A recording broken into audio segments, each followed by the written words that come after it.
Franny from Heidi and Franny's Garage, and today the topic I want to talk to you about is rev-matching. So since all of our cars are stick shift cars, I think it's a kind of a neat topic to talk about if you've got a stick shift car.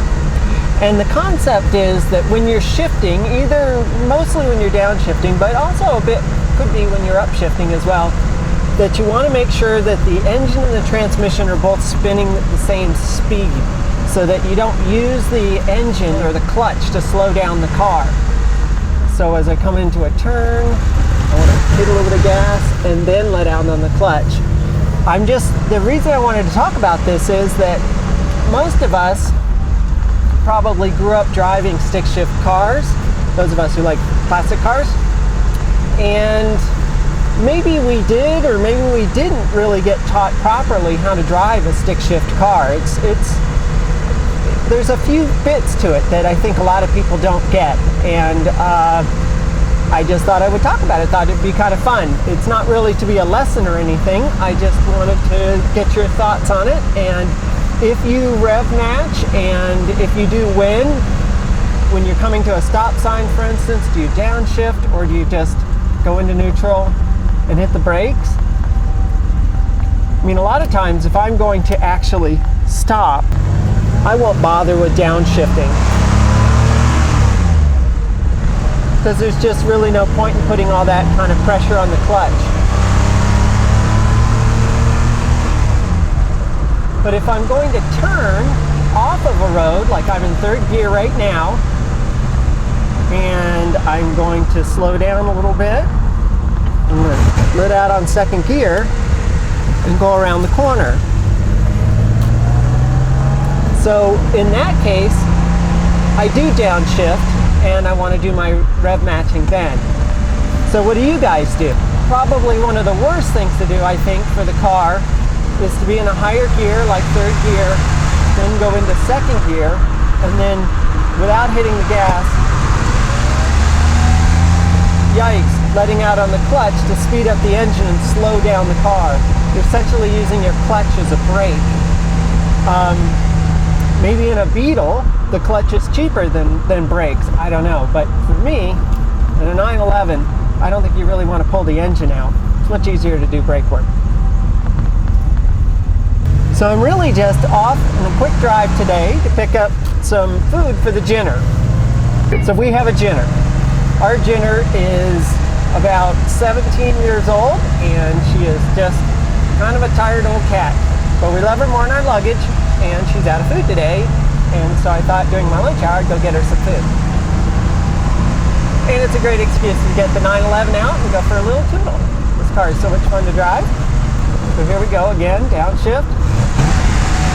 One of the nice things about the 911 is that it speeds up super fast. The engine just, it's really, it revs up super fast.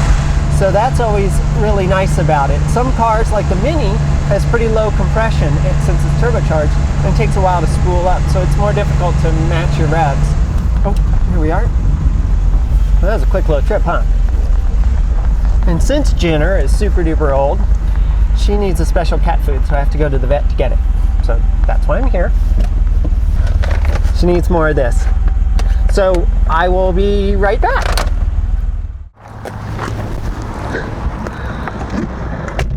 Okay, mission accomplished. We have Jenner's food. Yes. She's going to be very excited about that.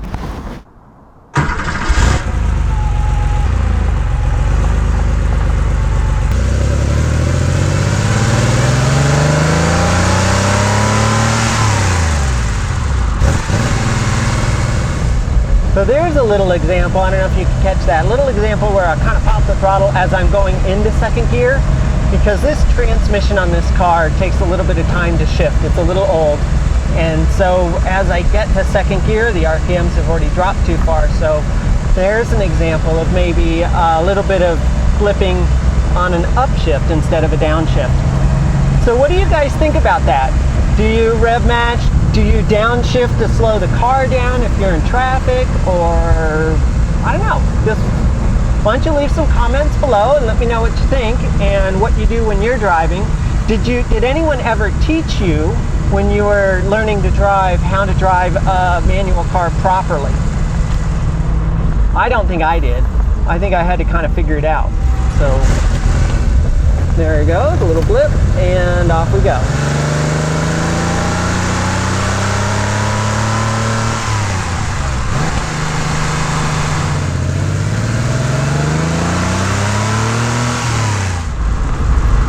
Brake, power, turn.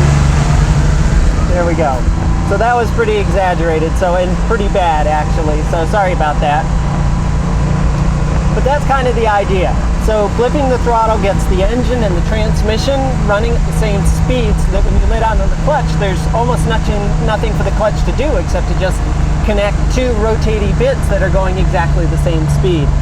The clutch is really not there to spin one of them up based on the other. It's not really what it's for.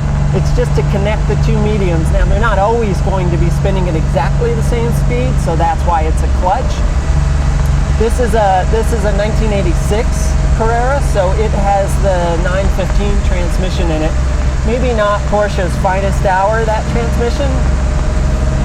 I have a same shift kit on this thing that's a little spring actually that just centers the stick shift when you go out into neutral, because you can come out of second or come out of fifth and you're in Kansas and it's flopping all over the place. So the little spring is really nice to hold the gear shift in the 3/4 plane.